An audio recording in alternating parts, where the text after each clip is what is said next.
El gran teólogo de la Iglesia, Benedicto XVI. Al Papa Benedicto lo conocí, creo que desde el año 1990, cuando se celebró el sínodo sobre la formación sacerdotal. Él era el prefecto de la congregación de la congregación de la fe, el teólogo del Papa. Y tuvimos ese sínodo en que se trató de la formación de los sacerdotes. Y el Papa Benedicto estuvo ahí en ese sínodo. Tuvo alguna intervención siempre brillante, porque siempre fue brillante. Después ya de cardenal, se me dieron encargos en las distintas dicasterios de la Santa Sede. Y casi siempre quien introducía el tema era el Papa, el Ratzinger, el cardenal Ratzinger introducía el tema porque él orientaba bien las cosas, las cuadraba debidamente. Entonces ahí lo vi. Pero luego lo traté mucho más de cerca cuando vino a Guadalajara. Si no me equivoco fue en mayo. El motivo para venir el Papa a Guadalajara, entonces era cardenal Ratzinger, fue que había una reunión de obispos latinoamericanos sobre el tema de la fe. Y él, como prefecto de la congregación de la fe, pues vino a presidir. Lo hospedamos en la casa de ejercicios, los llevamos a pasear por la ciudad de Guadalajara, la conoció bien. Iban a veces a misa la Madre de Dios, el Padre Tello se hizo muy amigo de él. Y unas mujeres allí de la Madre de Dios lo atendieron, lo consentían, lo invitaron a comer a su casa, le aseaban su ropa y todo, y él quedó muy agradecido y contento con ellas. Fue una semana que estuvo el Papa aquí, entonces allí creo que lo traté bastante y nos hicimos amigos. A lo largo de mis años de servicio a la Iglesia, pues tuve muchísimos encuentros con el Papa Benedicto, casi en cada reunión que teníamos en algún dicasterio, en algún tema, siempre se le invitaba a él a que orientara, a que pusiera, como quien dice, la base bien orientada de la discusión, por el talento que tenía, que era extraordinario, ¿verdad? Luego me tocó estar en el cónclave, en el cual fue elegido como Papa en lugar de Juan Pablo II, que fue en abril del año 2005. Y ahí hubo un detalle muy simpático, muy significativo para mí. Yo una vez ya elegido y vestido ya como sumo pontífice, pasamos los cardenales por orden de precedencia a prestarle la obediencia. Cuando me tocó acercarme a él, le dije: Santo Padre, de aquí en adelante cuenta con mi oración para que Dios le ayude, con mi obediencia y mi colaboración incondicional. Y luego me tomó las dos manos, dijo, y también con mi amistad. Dijo, somos amigos, somos amigos. Y esa frase me la repetía seguido cuando nos encontrábamos por ahí. Usted y yo somos amigos. Así que era un hombre con una memoria extraordinaria. Nunca se le olvidó lo que sucedió en Guadalajara, nunca se olvidó de los rostros de las mujeres. Era muy agradecido, muy agradecido. Hubo un detalle. En el año 2005 él fue elegido en abril y en octubre se celebró un sínodo con el tema del obispo, y ellos, claro, estaba yo en el sínodo. Y entonces me hablaron estas mujeres que lo habían atendido acá, me hablaron, oiga, queremos saludar al Papa, somos las que lo atendimos. Ya, Santo Padre, aquellas mujeres que lo atendieron en Guadalajara quieren saludarlo. A lo mejor se podría aquí en algún intermedio del... Sí, dijo, sí. Entonces les dije, y el Papa la recibe, aquí les da un saludo. Se los dije el martes, el jueves ya estaban allí, en Roma. Y el viernes en la mañana, en el primer receso, les dije, váyanse allí, esténse ahí a un lado de la aula del sínodo. Y en el primer receso le dije al Papa, aquí están. Salió caminando. Nos fuimos allá a un privadito, y ahí estaban las mujeres. Se aprovecharon de él. Abrazos y besos, y el Papa, pues muy, muy condescendiente, se sacaron fotos, les dio su rosario, y luego ya se volvieron a Guadalajara, nomás eso fueron. Pero digo, la facilidad del Papa para atender. El Papa era una persona fina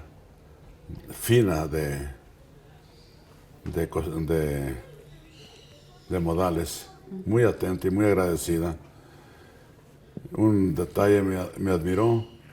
En una de las visitas al Dímina, las que hacemos los obispos a Roma para informar, un grupo de obispos del centro, pues nos dividieron en 3 grupos, un grupo de obispos de aquí del centro de México, le saludó al Papa y yo era el encargado de ese grupo, como cardenal, yo encabezaba.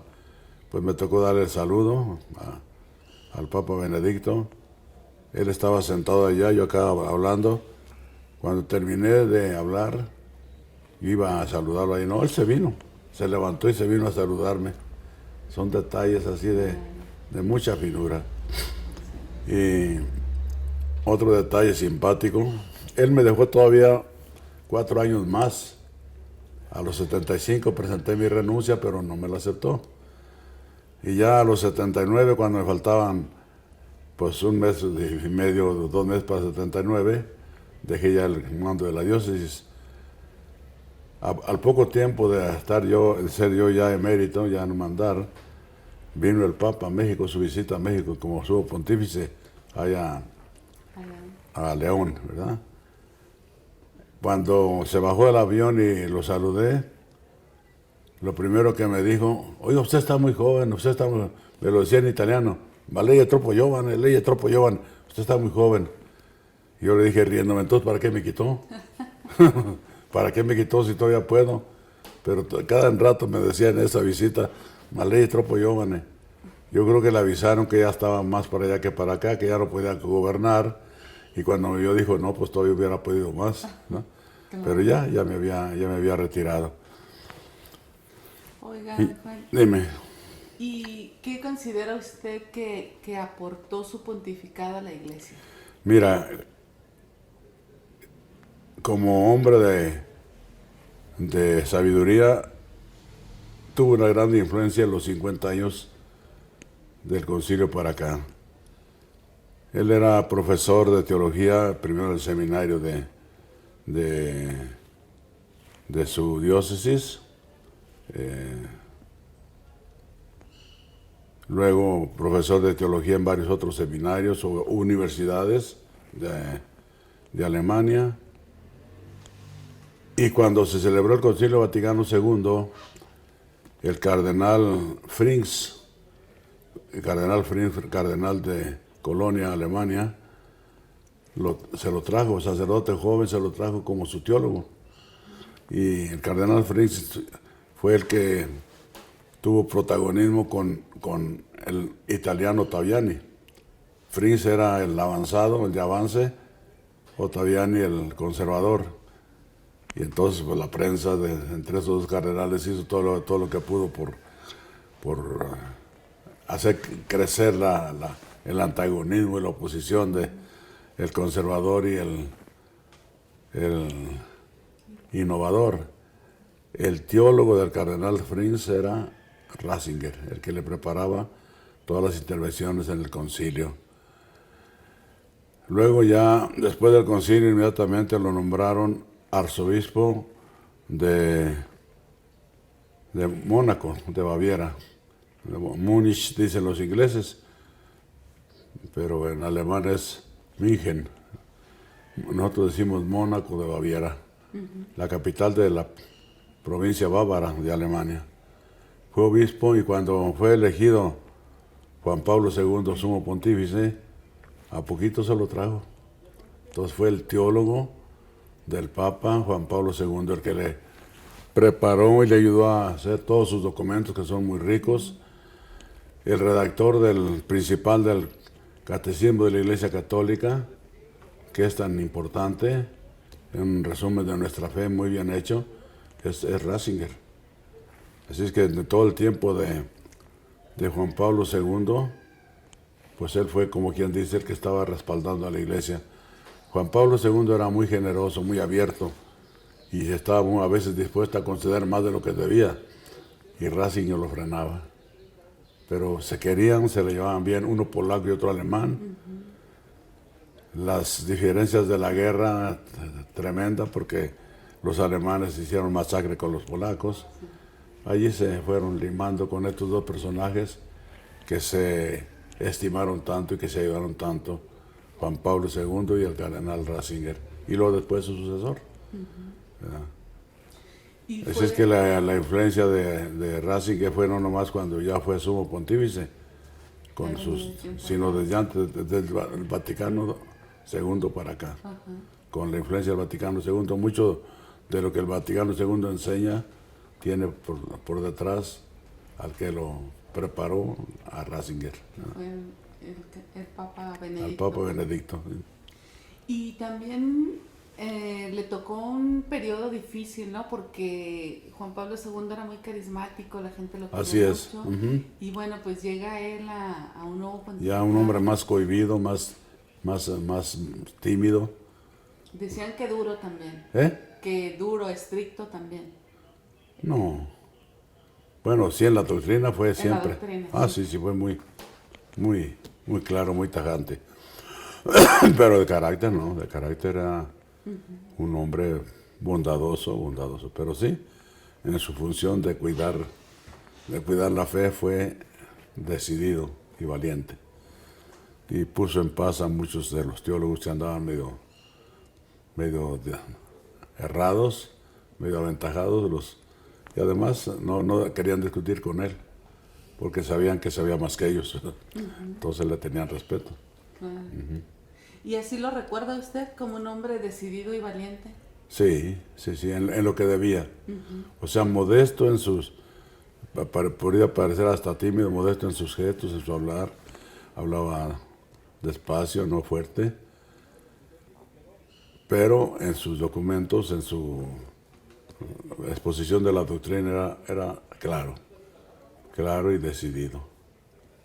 Y en los documentos de la doctrina de la Iglesia, ¿hay algo en especial que usted diga, esto fue como uno de los grandes aportes o el mayor aporte que haya hecho? Que haya hecho Ratzinger. Ajá. Ahorita no lo tengo presente, ahorita no me acuerdo de nada en especial, sino que toda la doctrina de Juan Pablo II, lo Manevite, y sobre todo esa fue de Pablo VI, no.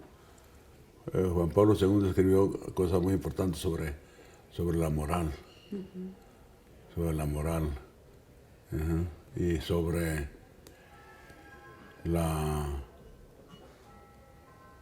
calidad de la iglesia en el mundo. Eso se debe a Ratzinger, que debe hacer la iglesia en el mundo, sobre la cristología, la persona de Cristo. Sí. Y pasa la historia también porque renunció, Renunció, y yo digo que puso una pica en Flandes, es decir, puso un precedente que no se va a borrar, no se va a quitar. Renuncia a libros a lo largo de la historia de los papas, nomás dos. La de Celestino V en el siglo XIII, a finales del siglo XIII, que era un monje allá de los Abruzos italianos, que no sabía nada de gobierno. Entonces lo eligieron papa y a los 6 meses renunció. Yo no soy para esto, y renunció libremente. El papa es el segundo que renuncia libremente, y lo hace por motivos de salud, porque sí, realmente estaba muy desgastado, muy demacrado, muy gastado, muy débil. Yo vi al Papa 5 días antes de que renunciara.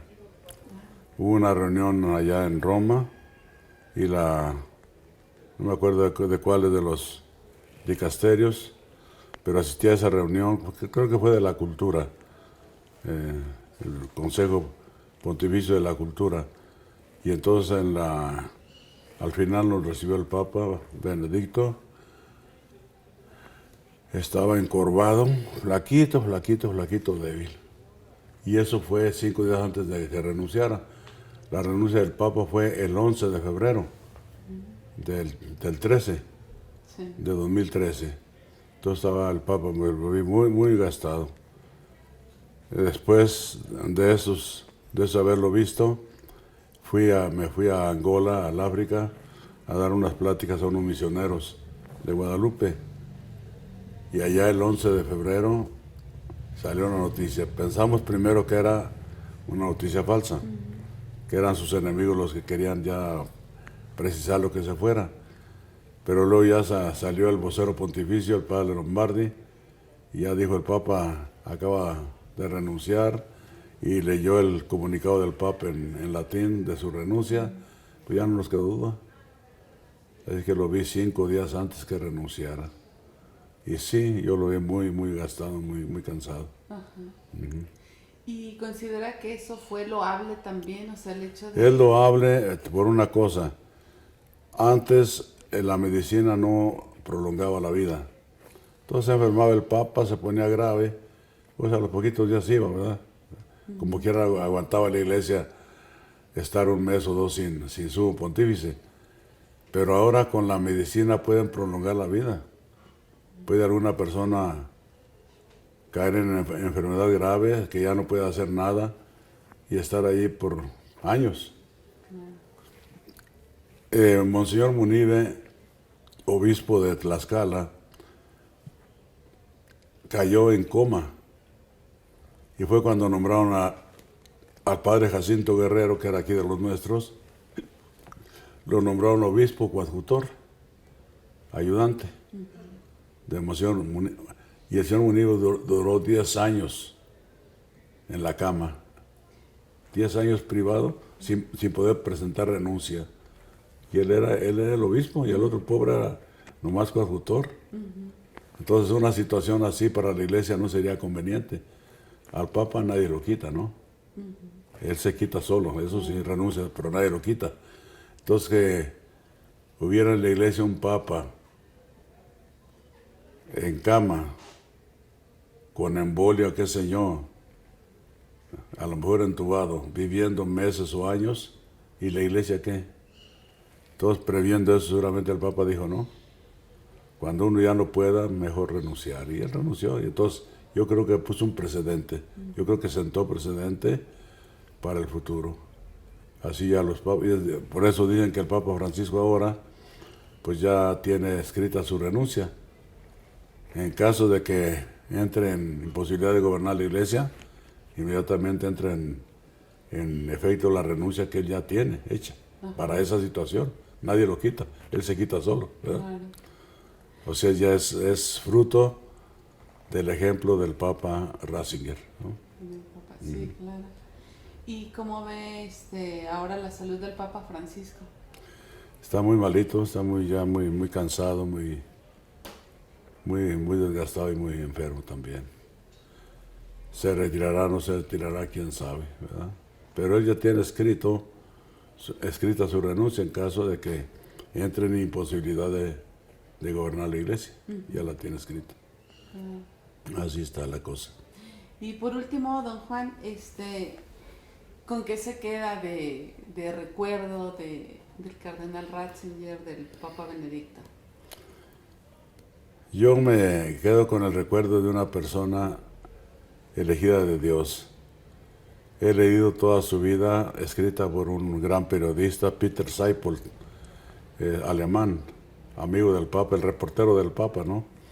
Y tiene escrita la vida del Papa, la leí hará 1 mes. De familia pobre. El Papa era un gendarme. Tenía una buena esposa, una buena madre, 3 hijos. Jorge, el mayor, luego una hermana, que fue la que asistió a Benedicto después, y luego Benedicto, que se llamaba José. 3 hijos que crecieron en la pobreza. Muy, muy pobres, en un pueblito allí de Baviera. Y desde allí él iba a la escuela con y siempre, desde chiquito, brillante. En estudios, brillante. Con muchos trabajos y muchos sacrificios lo hicieron estudiar. Se ordenó sacerdote y pronto empezó a ser el gran catedrático, el gran profesor de seminario y luego de universidades, ¿no? Así es como me lo imagino yo, y hasta que llega Papa, con un prestigio intelectual muy grande. ¿Cuántos libros escribió? Son 60 y tantos, creo que 62, 63 libros los escribió. Y esos que escribió sobre Jesús, una belleza, que es una explicación paso a paso de los evangelios, ¿no? Eso, pero muy bonito. Eso, fue un hombre. La gente, mucha gente se quedó con una idea falsa de él, porque los medios, que son medios especiales, tratan siempre de desprestigiar al Papa. Cuando, me acuerdo muy bien, cuando murió el Papa Juan Pablo II, empezaron los medios a quererlo desprestigiar. Es que le gustaba el show, es que era un actor, es que era muy exhibicionista, querían desprestigiar por ahí al Papa Juan Pablo II. Y empezar a levantar a Benedicto para ponerlo al otro, ¿no? Entonces, no, este Papa ahora es muy, muy reservado, muy medido, muy en su lugar, no es un artista como el otro, etcétera, etcétera. Y me acuerdo que uno de los cardenales ya viejos dijo, ahorita lo alaban, al ratito lo van a criticar. Así es. Sí, sí pasa. Y así acabó cuando ya estaba allí el Papa Francisco, hicieron esa película que es una total mentira. A Benedicto lo ponen gruñón, regañón. No es cierto, eso es imposible. Para su modo de decir, su carácter imposible. No. Para ponerlo al Papa Francisco muy abierto, muy humano, muy tratable, y el otro hosco, difícil. Así se tratan los medios de siempre, pues son, en el fondo, muchos medios son enemigos, los grandes medios son enemigos de la Iglesia, ¿verdad? Pero usted que lo conoció sabe que no. No, Nada así. ya te lo vuelvo a repetir, fue una persona amable, muy amable, humilde y muy fino en su trato. Y además agradecido, con un memorión que nunca olvidaba un beneficio.